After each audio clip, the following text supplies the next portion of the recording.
Grampion Nation, welcome back. Have you ever wondered what it would be like to strap your hiney on the back of 2,000 pounds of muscle and sinew with fear in its eyes and in yours? Hang on.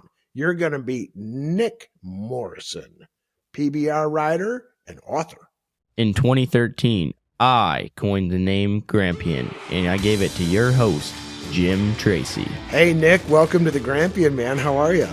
Yeah, I'm doing good, Jim. So excited to be here, be a part of this, and right. I've been looking forward to this podcast for a while. Well, there's a lot I want to talk about, but most of it comes out of here. This is your book, Knocked Out But Not Down, and it just published here in 2025.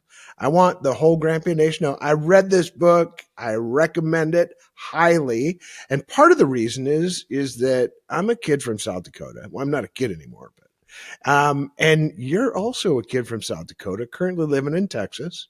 Yeah. Yeah. I was born in Wyoming, grew up there for a little while, and then we moved to South Dakota when I was 9 years old. So. Wow. And so you grew up on the edge of the Pine Ridge Indian Reservation. Yep. Yeah, we were kind of pretty much heart of it, I guess. Yeah, we were down there in between Wombly and Kyle. A town called Interior was the hometown, but Potato Creek is where my dad's ranch is. Potato Creek out on the ranch. And you were raised a cowboy. Yes. Oh, yeah. Being a cowboy is pretty deep in my bones. On my mom's side of the family, there's a family ranch, been in our family over 100 years over in Wyoming. My grandpa, great-grandpa, great-uncle, they're all inducted in the Wyoming Cowboy Hall of Fame. And then on my dad's side of the family is, the Morrison legacy, and we trace back to a guy named Marion Morrison, which most people know as John Wayne. And so I kind of had no choice but to be a cowboy, and just growing up in that area, everybody is pretty cowboy in that area that I grew up to. But that ain't a Hollywood cowboy that you grew up around, is it? Yeah. No, it's the people think that Yellowstone and all that is what being a cowboy is, and it's a lot more fixing fence and doing all that. But we broke horses. I was 9, 10, 11 years old getting bucked off horses in the round pen, and so when you grow up around it, you really don't know any different, honestly. Mm-hmm. Like, it's just kind of who you are, and everybody around you is kind of the same way. So it wasn't until I moved to Texas that I realized just how cowboy life was up there, and how many people down here in Texas dream of living that lifestyle of that kind of a life, I guess, just waking up before the sun and not able to be inside until the sun goes down, and saddling your horse and getting to work, and you can ride all day long and not see a fence. And it doesn't have anything to do with boot polish. It has to do with dirt and sweat and blood and you earn cowboy. I'm a big I've been saying it for years that I think getting the title of cowboy should be like getting the title of being a pilot. Like, you should you should have to do so many hours working actually behind a cow, not trail riding, but working cows, and you have to eat so many Rocky Mountain oysters, and yet I think you just have to do so many things before you can. And because the reality is that in the cowboy world, it's an honor to call somebody a cowboy. And then, but a lot of people, they dream of it, so they put a cowboy hat and some boots on, and they're like, oh, I'm a cowboy now. You just got some good fashion sense. Like true cowboys, it's a different life, and a lot of people I don't think could honestly handle that kind of a lifestyle, because it's rugged for sure. My son Ryan is a first generation rancher, but they ranch in country that is really, really vertical. And so the only way to gather is on horseback. You can't, like, a motorcycle can't make it. Quad sure can't make it. You're gonna roll over a lot going down that hill. And so when you talk about that, when a rope becomes an extension of your hand, that is kind of one of the dividing lines of being a cowboy, isn't it?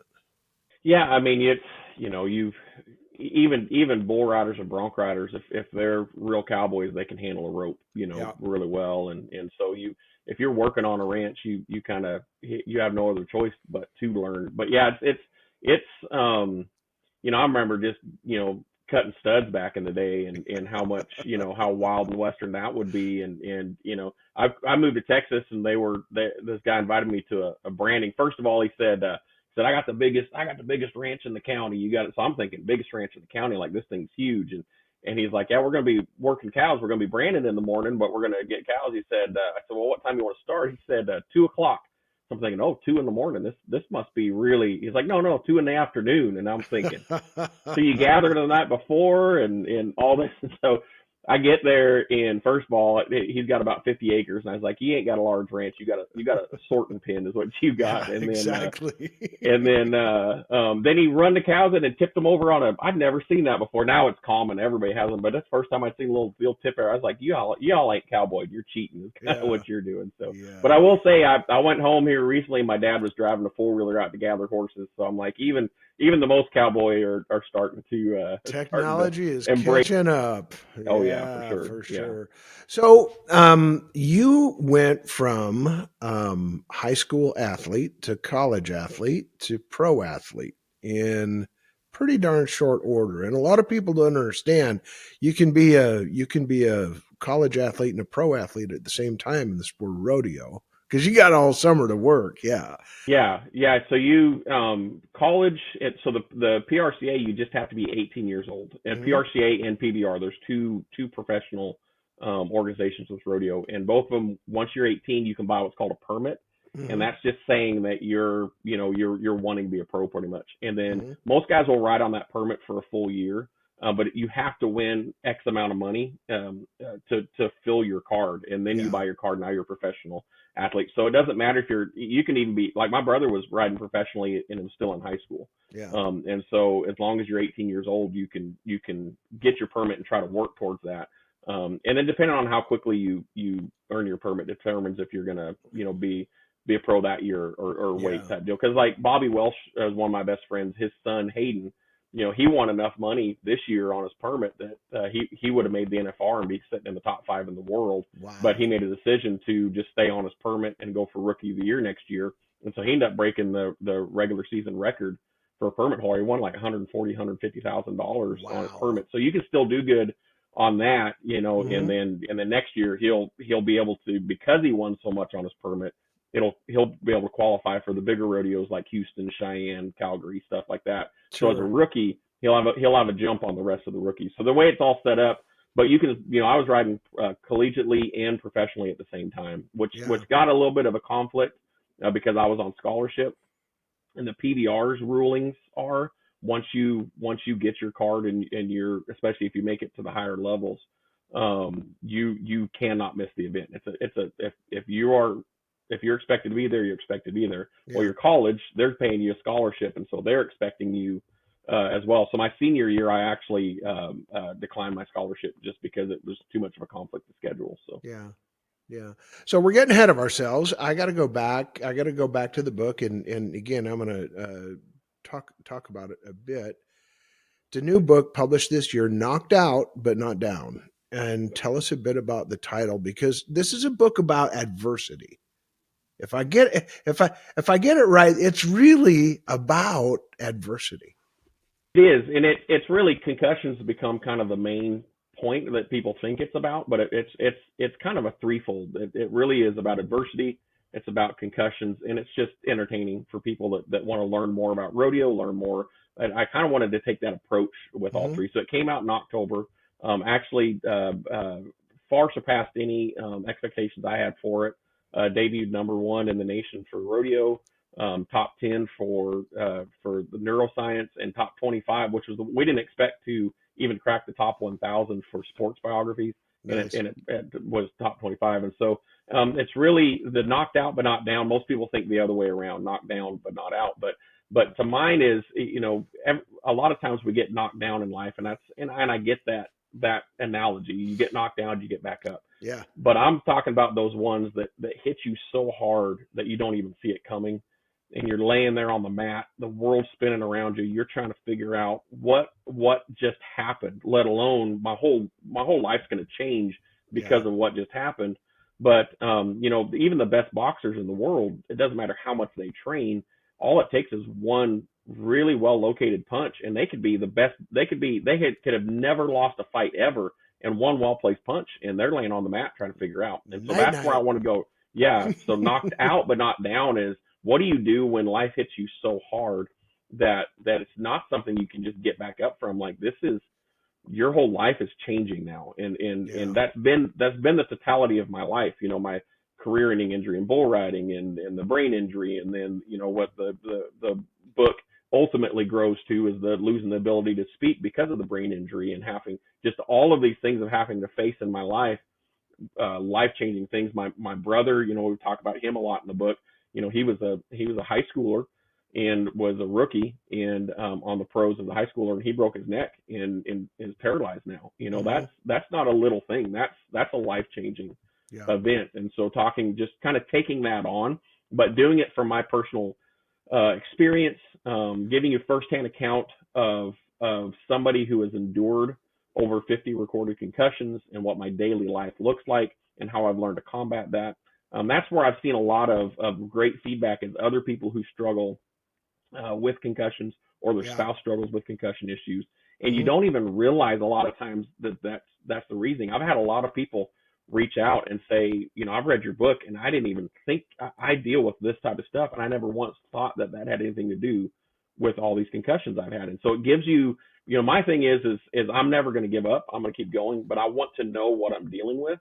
So I know what I'm going to combat. And so it's the book just encapsulates kind of all of that together, of a lot of stories, fun, some pretty deep stories, but mainly overcoming adversity, but also just putting you in the mindset of someone with concussion issues. Yeah. Nick, you asked me a minute ago before we jumped on, you asked me what I thought of the book, and I was showing you, I put my stamp in it. It's like good. But as I reflect on this a minute, one of the biggest adversity stories in this book is your dad. Because I couldn't even imagine what it would be like to have two sons and to have your younger brother, while he's in your older brother, I'm sorry, your older brother, while he's in high school, break his neck and be paralyzed from the armpits down, to lose his wife, and to have his other son get his noggin punched around so much that he kind of didn't know where he was for a while. But all the while maintaining his faith. People ask why my brother and I can fight through adversity so much. It's because of the example our dad has set for us. I've only seen my dad really cry 3 times. One was when my brother broke his neck and we were driving to the hospital, and just that realization of this is serious. The second time was after my mom died, and then the third time was the hardest because he had his wife die, and then a few weeks later his mom passed away, and then a few weeks later his brother-in-law passed away, and his heart gave out, and they said it was literally a broken heart. And he, they call him Quigley because he's like Quigley from Quigley Down Under, and Captain Call's his other nickname. He's in Houston visiting us, and he has to go to the hospital, and the legend just grows because of this. I take him to the hospital, and they say we need to keep him overnight, and he's like, I ain't staying here overnight, and he's literally ripping stuff out of his arms and leaving. And the doctor calls me and says it's less than a 5% chance that he lives. And that's only if he stays here tonight. And he got in a car and drove 24 hours through the night back home to his doctor so that he could be home where his doctor could do. And then they went in and did the surgery and all that different stuff. I mean, he's as tough. He's as tough. I remember one time, not just a few years ago, he was flanking saddle bronc horses and the flank strap broke, and he went off the back of the chute and landed on someone's saddle bronc saddle and broke his ribs. And then he jumps back up there and flanks the rest of the rodeo, pulling the flank with his broken ribs, just because. So we've learned watching him what tough is. But all of that, it's easy to be physically tough.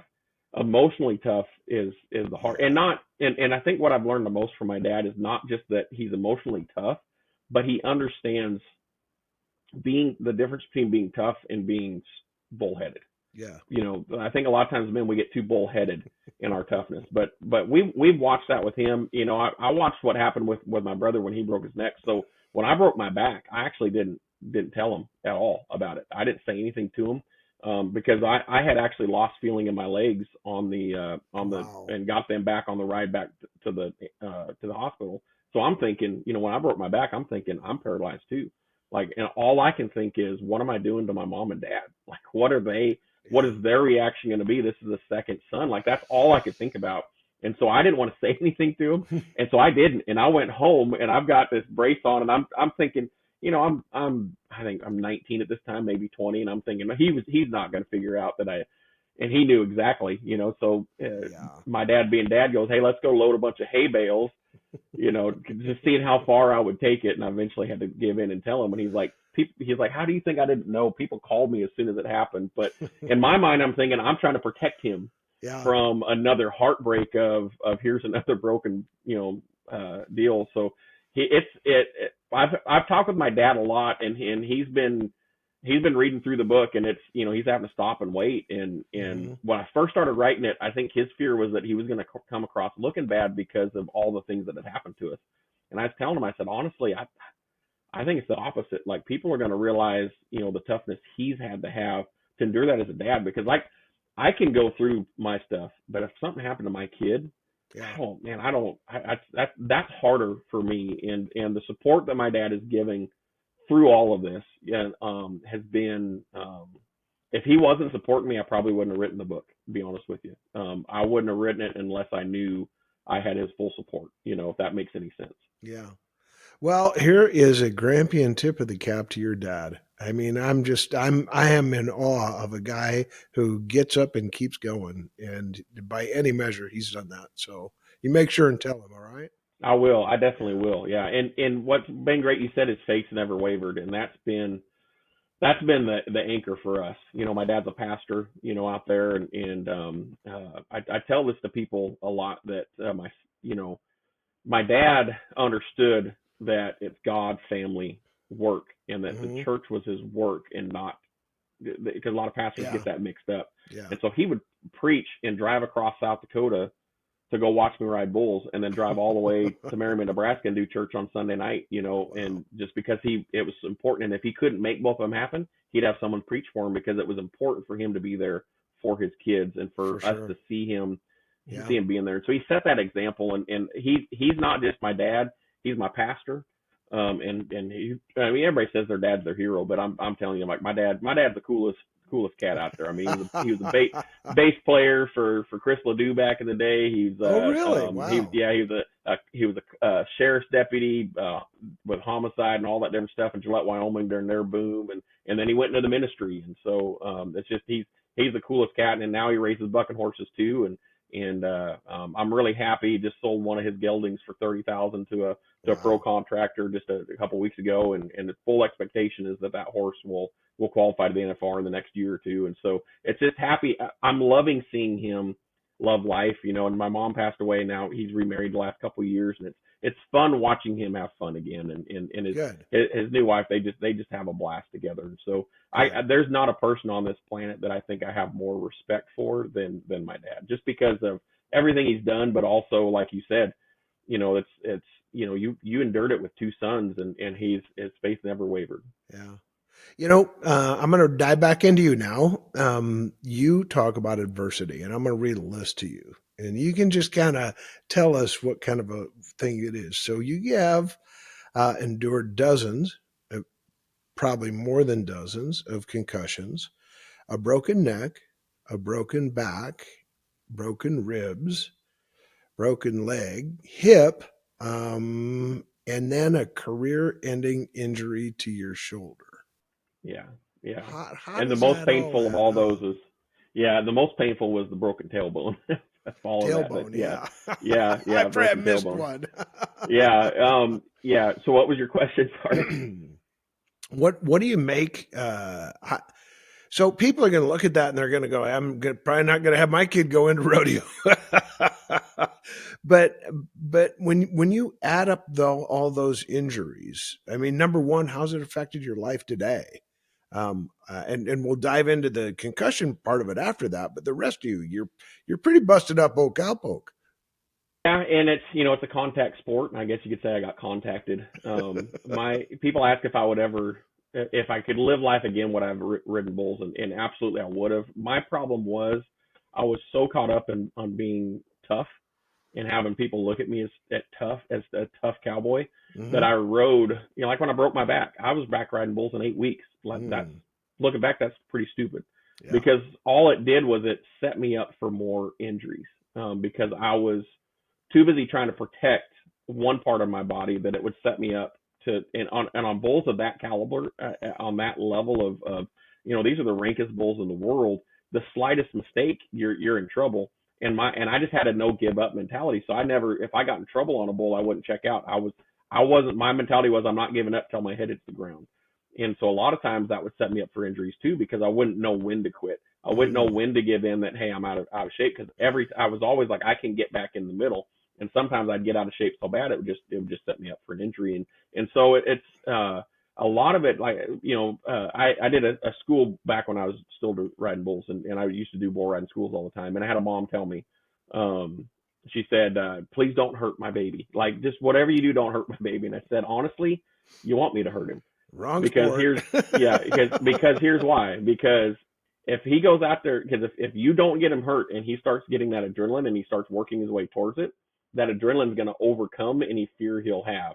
But if he just gets chili whopped and gets the air knocked out of him and his powder gets damp, he's probably going to quit. Now, if he gets chili whopped and he doesn't want to quit, there's nothing you can do, because he's got it all over in him. And so a lot of it is just,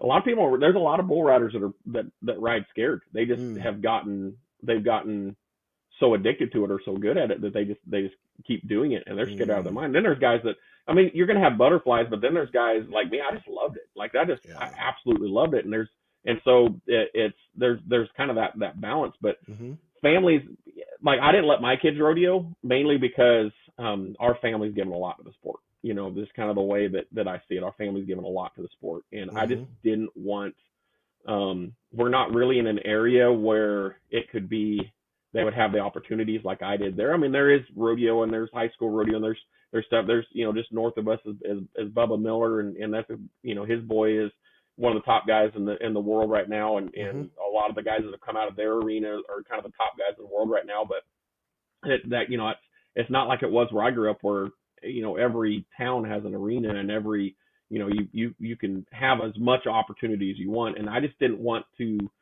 put my kids, my son wasn't built to be a bull rider. He's built more to be a steer wrestler, I guess. And I don't know. I was so burnt out of rodeo after I got hurt, because it just hurt so much that I didn't push my kids to go that way. That doesn't mean if somebody wants to, their kids, I am full support, because the sport is an amazing sport. Got the most amazing people in it. And my long-lasting, some of the best friends I have is from the sport of rodeo, and because of being in that sport for so many years. So, on the backside of your career, after you injured your shoulder, and the doc said, "Hey, you don't have one bad shoulder, you got two bad shoulders, and you can't swap anymore. Life is not that good for a while, is it?" No, that was probably the darkest time in my life. It was because, my whole mind had been, I'm going to be a professional bull rider until my mid 30s, late 30s. And everything that I had done, and my entire mindset was, everything I'm doing is to be a professional bull rider. I mean, and it's my dream. It's my passion. And plus the guys I grew up with, these are the guys that are going to be, and they ended up being the next stars of the sport. And these were my friends from like 10 years old on. And so, it just, when that ended at 21 years old, it wasn't like you took a small part of me away. You took a large chunk of who I was away from me. And so I ran from the sport. I ran from the state. I moved away. I didn't want to be around any of it, because it hurt. I still to this day will very rarely watch a PBR on TV, just because it still is really hard for me. I'll watch and pay attention to what my friends are doing, or now my friends' kids are doing.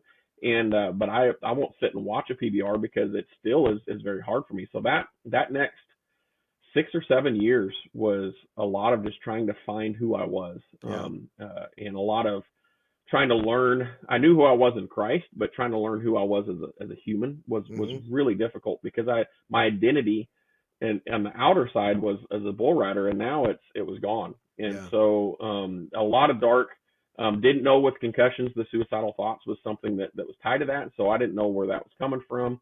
And it was just a lot of learning. Once we learned about the brain stuff, it was a lot easier for me to kind of get a handle on what was going on.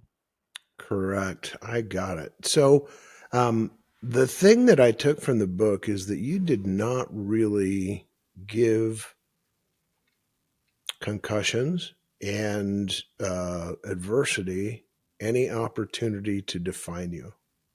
Yeah. Is that accurate? Yeah, that's a big thing for me, and my brother together is, if something happens, you can either let it define you or fine tune you. It can become the definition of who you are. Like my brother, if you meet him, you're like, oh, he's in a wheelchair, but he's a highly successful outside of that. And there's a lot of people that when they meet him for the first time are shocked to find out he's in a wheelchair because that's not the definition of who he is. Mm-hmm. That's a moment that happened in his life. And so the same with me is, yes, I've got all these issues with my concussions. Yes, I got the nickname Fainting Goat for my friends because I pass out all the time, and I that is all part of my reality in life now. And yes, I travel now and speak about this stuff and talk about it, but that's not who I am because I won't let myself be defined by something outside of my control. I'm not going to let myself be defined by what other people say about me or think about me. I'm also not going to let myself be defined by an incident or incidents that have happened in my life. I'm going to learn from those and how can I get stronger. And then now my life has turned into how can I take that and help other people get through that stuff as well. Yeah, those are pretty good friends who name you Fainting Goat. Yeah. FG is the thing. What's funny is one of them is the really the goat. Like he's considered the goat for bullfighting. He's won 10 world titles, and I think he's going to 18th or 19th NFR this year. And he's the legitimate goat. And so he was the first one to call me a Fainting Goat. And it's like I was like I'll take that as a badge of honor, even though it was meant as a joke. So now my close friends, that's what they call me. Yeah. So tell people what you mean by bullfighter, because a lot of people think you got a red cape and that kind of stuff, but that ain't the kind of bullfighter you're talking about. Fighters in rodeo are, man, they are the studs. Their sole job is to protect the bullfighter or the bull rider. Yeah. And so people think we'll call him a rodeo clown, but that's the barrel man. That's the guy that's in the barrel. Yep. He's got a job too, but he's also entertaining the crowd, but he has a specific job in the arena. The bullfighters, they are probably the most athletic people in the arena. Oh yeah, they got to be quick on their feet. Yeah, and it's very smart, and there's a lot that goes into it. There's 2 or 3 of them, and they're there to protect the bull rider, and they take the hit for the bull rider. And the guys that are really good at it, it's so much fun. Like when I go to the NFR, I'm not watching the bull riding unless it's one of my really good friends. I'm not watching the bull riding at all. I'm literally watching Dusty and these guys because just watching the best in the world at this. It's so brilliant to watch how they're setting themselves up during the ride. They're constantly moving and they're reading the entire situation to be in position. So when that bull rider does get thrown, they're there immediately. Like they're very athletic, very smart. But their job is pretty much they're taking the hit so that you don't have to take it. So and they distract the bull. They go in and they get the bull's attention to draw the bull's attention away from the bull rider who just got ejected. And when that thing turns on them, 4 legs a lot of times move quicker than 2. Yeah. So those guys are heroes. Here's a tip of the cap to the bullfighters, man. So and it's a lot of technique for them too. Like they train technique because bulls can't turn 90 degrees. So you'll see them run circles a lot. They're always making rounded turns, and you notice a mistake people make if they get in a pin and a bull chase them is they run in a straight line. That bull's going to outrun you and he's going to run you clean over. But they can't. If you can run at their shoulder and go around them, they can't turn that fast type of deal. So there's a lot of technique, a lot of they have bullfighting schools that are just like any other, like a football clinic, or a quarterback school where these guys are training that type of stuff. Yeah, that's learned behavior, but the lessons can be pretty tough. Yeah. So, Nick, you've had by any measure. And my wife, bless her heart, has endured a stroke. So that's one of the things that really attracted me to your book. But you've endured pretty serious traumatic brain injuries on a repeated and incrementally worse basis. Tell us, without giving away the whole book, tell us a bit about how that has affected your day-to-day life today. It's, I think why overcoming adversity is so important to me is because it's an everyday fight and battle for me. When I lost the ability to speak, I had to teach myself to talk again because we didn't have insurance to pay for me to go to a facility to do that. And so is either you learn on your own or this is your new reality. Mm-hmm. And so I had to, I worked my tail off to get that voice back. But the problem is because of the damage to the brain, it's not a permanent fix. It's pretty much a temporary fix. And so I'm having to rewire my brain every single morning, to be able to speak. If I miss 2, 3, 4, 5 days in a row, I start losing the ability to speak again. And so I spend 2 to 4 hours every single morning doing brain exercises, like dedicating that to it. Like if I have to be on stage at 7 o'clock in the morning, I'm up at 2 o'clock in the morning doing brain exercises. And so, we're like, we'll show up at church, at worship practice, and everybody's still taking the sleep out of their eyes at 7:30, 8 o'clock in the morning and acting all tired. And I'm like, man, I've already been up for 6 hours, at this point. Like, so it's become a daily fight for me, because I will not let this be my reality, if that makes sense. And so my philosophy when I was riding bulls, and it still is today, is nobody's going to outwork me. I may not be the most talented guy in the locker room, but I'm going to walk in and have the mentality that there's not a person in here that worked harder than me. And so I have that same mindset with just what I'm tackling in my life is, it's just, we joke all the time that the weirdest things happen to me all the time. And it's just, and I don't want to get off into the weeds on any of that type of stuff as to why I think that is, but the weirdest things happen to me. And so it's constantly, I'll get frustrated, but then I've invented that 15-minute rule, which is in the book. And that has become life-changing for me, because even just the other day, I'm going to meet, I'm doing this motivational speaking thing now. And I'm going to meet this guy that puts on 30 trade shows all over the U.S. He's in Houston. So I'm driving down to meet him, and this has the potential to be like a life-changing thing where I partner with them and can be a part of a lot of their events and go speak at a lot of their events. And I'm pulling into downtown Houston, and I'm citophobic. Like, I don't like the city at all. And I've already worked up as it is, and I'm just pulling into downtown, and I get to downtown Houston, and my car shuts off. Just right. And then everybody's honking their horn and going around me, and I can get it started and drive a block, and it shuts off again. I can get it started, drive a block, and it shuts off again. And I finally get it into a parking garage, and I'm like, okay, I can sit here and be upset about this, or I can be like, okay, there's usually every time something big happens for my life, something like this happens before to try to discourage me. So I'm going to leave my car and not worry about it for the next 3 hours. I'm going to go meet this guy, talk to him, and then I'm going to come out and worry about it. And it was really fun because I had a guy that's kind of been acting like an agent for me. He's an old speaker, he's retired, but he's been helping me a lot. And he was like, it was fun to see it firsthand. Of just that, okay, I'm kind of like mad for a minute, like I can't believe this is happening. I've got to get my car, got to figure out how to get it towed, like all this stuff. And then it's like, nope, I can't control that anymore. I'm not going to let that be. I'm not going to let it ruin my day. I'm already here. I'm going to meet this guy. That is something that I can handle after this. But this is a life-changing event for me that I need to go meet this guy. If it works out or doesn't, I'm not going to sit here and wish, oh man, I wish I'd have still met with him. So I went in there, met with him. And then we come out, and then we spent the rest of the day working on the car, got it working, and got it home, Nice. And so it's just that so many things happen to me like that, to where it's like I've built this kind of rock hard mentality of I can't control what I can't control, and if I spend too much time trying to control what I can't control, I become inundated with what I can't control. I hope that all makes sense. If you could follow that thought process.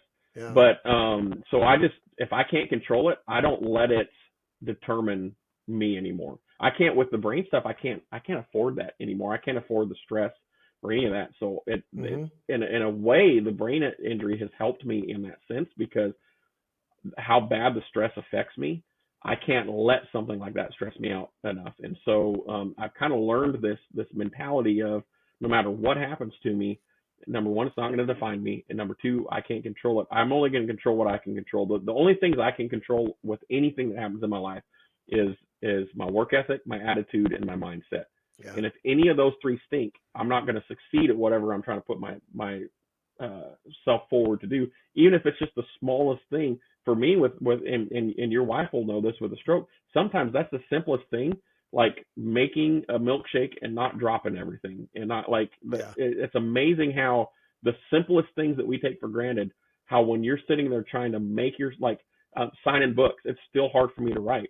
And I get books sent to me, like I sign them, and I'll after about the fifth or sixth one, it's mentally draining, hard for me to write my name and to do it. And you take those for granted, and just the thought process of I've got to do everything I can just to do the simplest task. Mm-hmm. And if my mentality stinks, my attitude stinks, or my work ethic stinks, I'm not going to be able to do it. And I just want, I'm not going to give in to that stuff around me and let it be who I am. And so my work ethic is just the difference. People think work ethic is a natural thing. It's not. There's so many times I don't want to. There's so many mornings I wake up and I'm like, it's not worth it. I can take today off. I'm tired. It's like, no, I have to do this. Like, cultivated behavior, man. Cultivated behavior. Yeah, you got to weed those rows. Make it happen.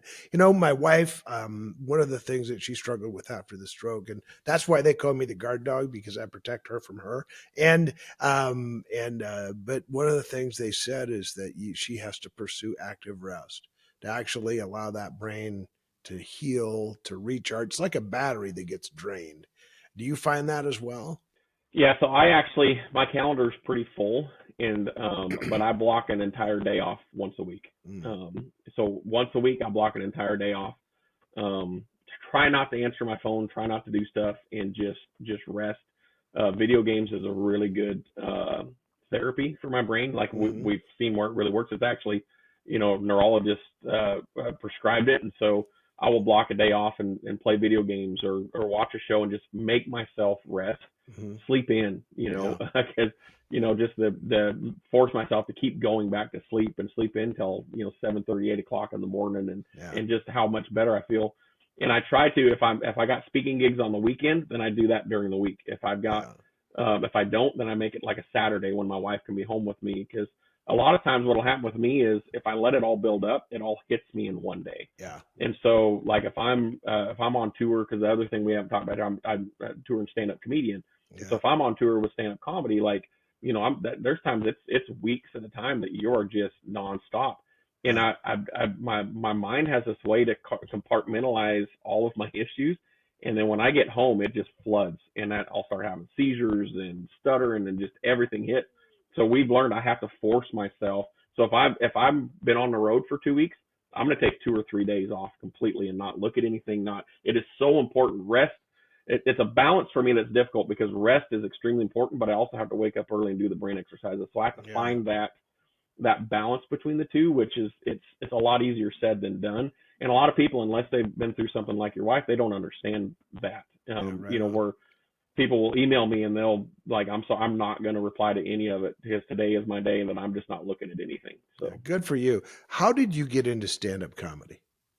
Just kind of happened, to be honest with you. I've always been kind of, so I'm one of those that I try not to be, most comedians, they try to be funny all the time, and that's just not me. Like I flip a switch. Like if I'm speaking, I'm one way. If I'm doing comedy, I'm another way. It's almost like a Larry the Cable Guy thing where he has the character type thing where I'm doing comedy now. And it's just, I've always kind of had the funny approach on stuff. I've been speaking since I was 15 years old, and I've always taken a funny approach on things. And so there's kind of a long story of how it all came to happen. But it's just one of the things where I was 39 years old, and I'm looking at life going, I can't, there's so many things that have changed in my life.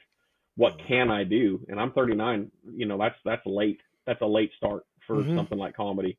Yeah. But I was like, no, you know what? That's something I can do. And so I can't do outdoors things anymore. I can't do physical labor anymore. What is something I can do to provide for my family? And so comedy and speaking were the two things that I zeroed in on, that are stuff I can still do to provide for my family. And because I physically, because of all of the stuff I could deal with, I can't do all the other things. And so a lot of it was just by necessity, but also it was something that I could do, and ended up being better at it than I thought I would be, if that makes any sense.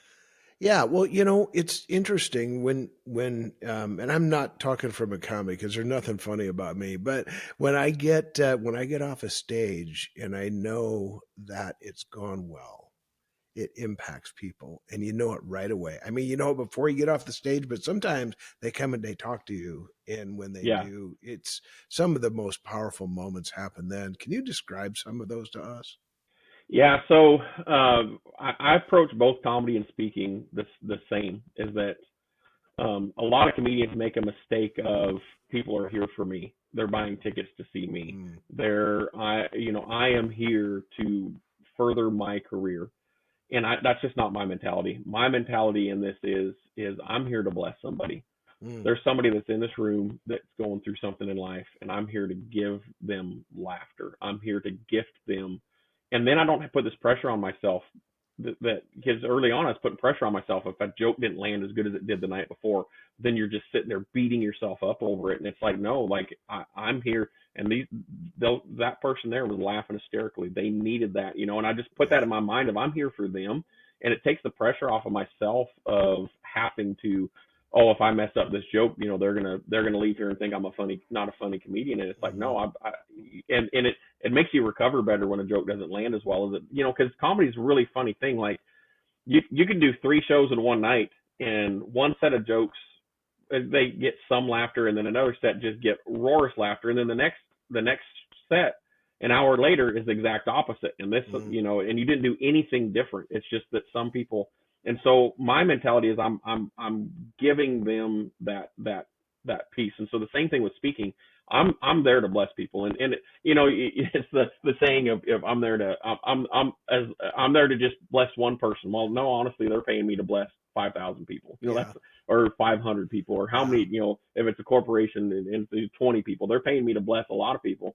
But it right. really is like, as long as it's making an impact on someone, and like you said, you can tell pretty quickly on stage if what you're doing is making an impact or not. But Yeah. when someone comes up afterwards and tells you how much it impacted you, or even me more, because my brain, I can't process the things sometimes when people come talk to me, and I'm pretty drained afterwards. Hmm. So when they send me an email, or they Oh reach boy. out, to the website and send an email later, and it's like, that to me speaks more, because I can read through it and really process what that did, and it helps me go, okay, I'm supposed to be doing this. Like, this is, Yeah. because that, my heart has always been to help people and bless people. Like, doesn't matter what I'm doing in life, I've always, how can I help other people? And it's so fun to get to do that for a living now. Like now, Yeah. like that's what I do. Like, I go on stage, and I'm either making people laugh, or I'm speaking into their life, and I'm helping them get through whatever it is they're going through. And it sucks that I had to go through what I had to go through, but I can either bottle that up, or I can use that to try to help other people through what they're going through. And so just like you can tell people who are in that and motivational speaking for the right, like Hmm. you said right there, I can tell you're in it for the right reasons, because it is that, you come off stage and like, man, I really, I could really tell that person over there really needed it, versus, Yeah. oh man, that was hard for me up there. I one quick thing with this, I learned it early. I was opening for a big comedian, and the crowd wasn't as good as it was the one before. And I walk into the green room, and I said, yeah, the crowd just wasn't into it as much. And he scolded me. He said, never have the attitude that the crowd wasn't good enough. He said, you weren't good enough for the crowd, because you didn't meet them where they were at. They may not have met your Ooh. expectations, but it is your job to get up there and to meet them. That's what reading the room means. Yeah. That's what adapting to your environment means. It is your job to meet them there. It's never their fault. They paid a ticket to be there. It's your job to go out there and make them laugh. And that was like, I needed that slap across the face of, oh wow, yeah, it's not to the crowd. And so now it is that, what can I do to bring to you out there rather than you're not there for me, I'm there for you. That really resonates with me on a lot of levels. Number one, this is going to be funny, but my wife, I usually have to wear a suit jacket because I do a pretty high energy presentation, but it's a lot of time to corporate folks. And so I get off stage and I'm just dripping. You pour everything. You have to bring the energy to the crowd. And when you said it drains you, people think, you got up there and you get paid a whole bunch of money for a 1 hour gig. And I'm thinking, I put about 10 hours for every 10 minutes on stage. And when you're doing it, and then you get a Q&A afterwards or a thing like that, man, you just come down and just everything was spent. And when you get done with that and people recognize that with the impact that you brought and the emotion and the energy. And another guy told me one time, he didn't tell me it wasn't about comedy, but it was like, he's like, if you don't bring the energy, don't expect an energetic crowd. So you gotta pump it. You gotta pump it up for those folks. Yeah. They'll match where you're at. And I used to be really energetic and walk around the stage a lot and really talk fast and have all that, but with my brain now, it raises the risk of me passing out. So I have to dial it back. So I have to like find a happy medium of, because I get excited. Like, you have to be passionate about what you're speaking about. You and I both seen it. You see speakers get up there and it's just robotic. It's just like they're just getting another paycheck. And I'm like, do you even enjoy doing this? Like I love doing this. Like when I get off stage, like there's so many times like my wife travels with me, like I'll get off stage and I'm just like, I just want to go woo. Like I just want to like almost like when I was riding bulls, just it's just you feel like you were made to do this. It's a just rush. So much fun. Yeah, just rush. To pour into people. And the thing with comedy that's different than speaking is, and I think it's why so many comedians commit suicide and stuff, is because you get that rush one night and then the next night you get nothing. Like comedy it's the most brutal thing I've ever had to do from stage, because you can get a standing ovation and then turn around the next time and not get a single laugh. Like I remember I did a school assembly and they wanted me to do comedy instead of speaking. So I get up there and I'm doing comedy and it was brutal. Like it was like, these kids are not laughing. They're not nothing. And then I found out that the patriarch of the community had passed away and they'd done the funeral and they'd all just come home. They'd all just come back from the funeral and then I'm supposed to do this comedy. And it's just like, oh man, wow. It was so hard. And so you never know what people are going through. And it's, comedy's the hardest thing I've ever had to do, but it can be the most rewarding. But honestly, like if someone came to me and said, I'm going to guarantee that you're our book solid as a motivational speaker for the next 10 years and you don't have to do another comedy show in your life, I would 100% take it. Because I love motivational speaking that much. Like I don't know. Unless it's someone like you that does it, you can't explain how rewarding it is to say something to somebody. Or like use I got an example in Colorado. I did a gig in Colorado a couple years ago, and I used some Legos as an illustration for this specific thing I was talking on. Mm-hmm. And I had these Lego pieces, and I said you can come up and get some. And then it was like a year and a half later, I'm in a totally different city, and a guy comes up and shows me his Lego piece. Wow! And he's like, I've had this Lego piece sitting by my mirror every day to look at it and remind myself of trusting the process. And that it's just the next piece that I'm stop looking at the big picture and wondering why I'm not there yet and why I need to be this is the piece I have. What am I doing with this piece to get to that ending place? Awesome. And he was like, just hearing that, I'm like, that's when you know you've made an impact in somebody, because it's that we're not just getting up and speaking to get paid. Like we are going there to try to really take that person to that next level. And I truly believe that. And that's why I'm passionate about it. And I think it's why I love it so much, is because I know speakers who are in it because they just like the spotlight. And I'm just like, that's just not me. I want to help people.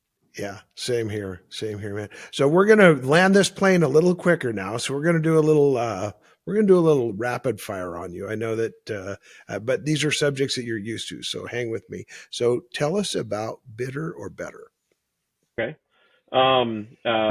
short rapid fire version of it, without going in too much into it. I fought bitterness really bad when I couldn't ride bulls anymore, and bitterness is so dangerous, because it gets into people's, it can get into your heart and you not even know it's there. You go to work and you're sitting there thinking I'm totally fine, and then somebody else gets a promotion that you think you deserved, and now you're mad at them, or the preacher says something on Sunday and you're all of a sudden, well, I ain't listening to another word he has to say, because you're getting bitter. And so it's something my brother said to me a long time ago of, you can get bitter or you can get better, but you can't be both.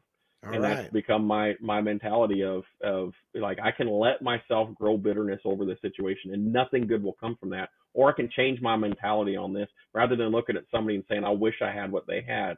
I want to be in admiration instead of jealousy. I don't want to be bitter towards them doing good. I'm like, okay, what did they do to get there that I can do myself? And so, you can be bitter or you can be better, but you pick can't one. be both.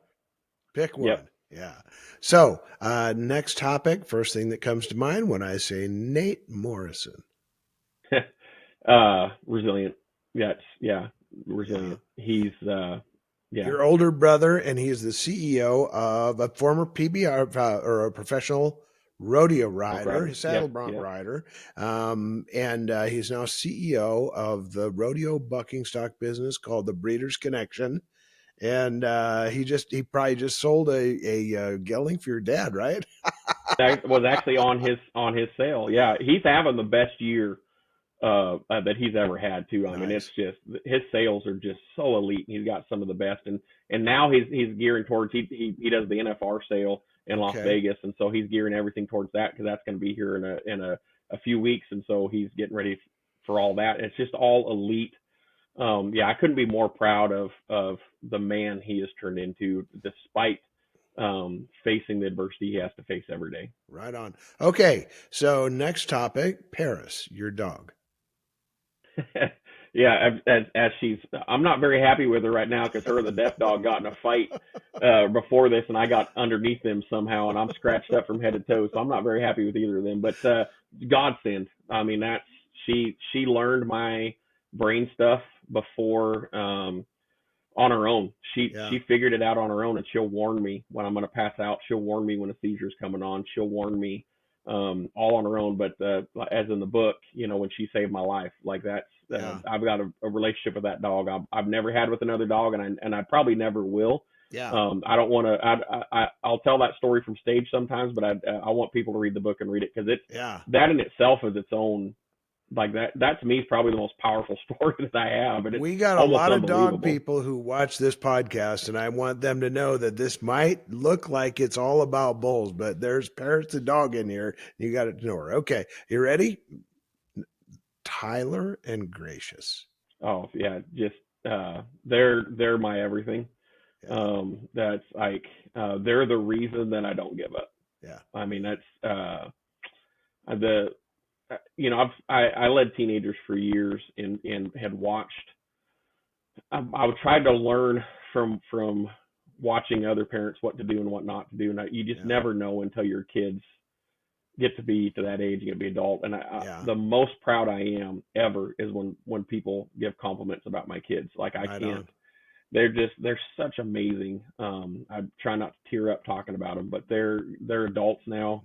Two kids 18. In college, both of them a whole lot smarter and more handsome than you. We already know this story, man. Yeah, and I'm just so proud of them.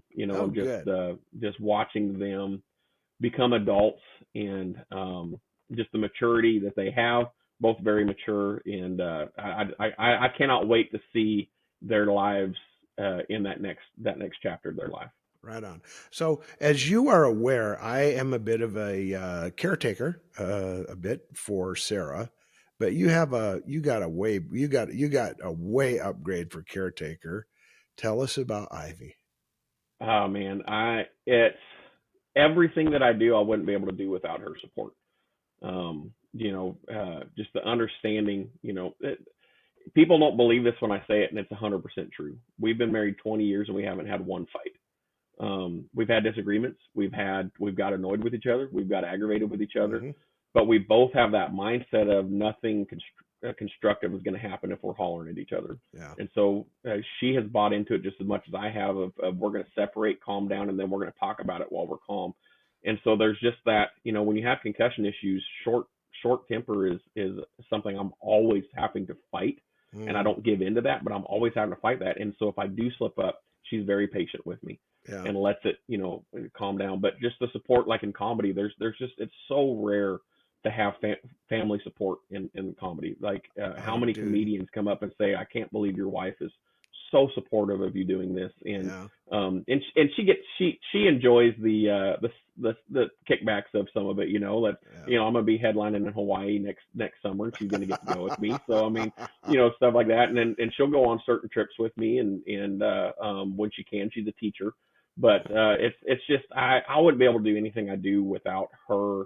If she didn't support it, I wouldn't do it. And, well, Ivy, here's a tip of the cap to you. I read the book. I know that Nick got to upgrade. And so when we wrap this show up, Nick, we always talk to people, because when Grandpa chats with champions, we talk to people who've lived a big life. And sir, you have been a pro bull rider, speaker, author, comedian, pastor, Christian, husband, father. You've lived a big life by any measure. But there's somebody who's affected your life in such a big way, in such a significant way, that you'd give them props right now. Who are you going to give props to for affecting you in such a significant way? I mean, it'd have to be my dad, honestly. Yeah. I mean, it'd have to be my dad. I mean, there's so many that have. Cody Custer. He's a big part of who I am in my life. He's a Hall of Fame bull rider that poured into me since I was 9 years old, and he saw my potential as a bull rider. He's like, hey, jump in with me. I'm 16 years old. And he's like, jump in the car with me. I want you to see the Pearl Road before you get here to understand it. So like, he's always made a big impact. My brother is you only get one, man. I can't. It's just so many have made an impact, but my dad is probably the biggest. And what's your dad's name? Dave Morrison. Dave Morrison. Dave Morrison, yeah. Dave Morrison, thank you for impacting Nick Morrison. You, sir, are a Grampion. And with that, I'd like to say, until next time, you keep chasing those Grampion-sized dreams. And until then, thank you, Nick Morrison. This is Jim, and we are out. When you get an opportunity, subscribe or follow wherever you get your podcast.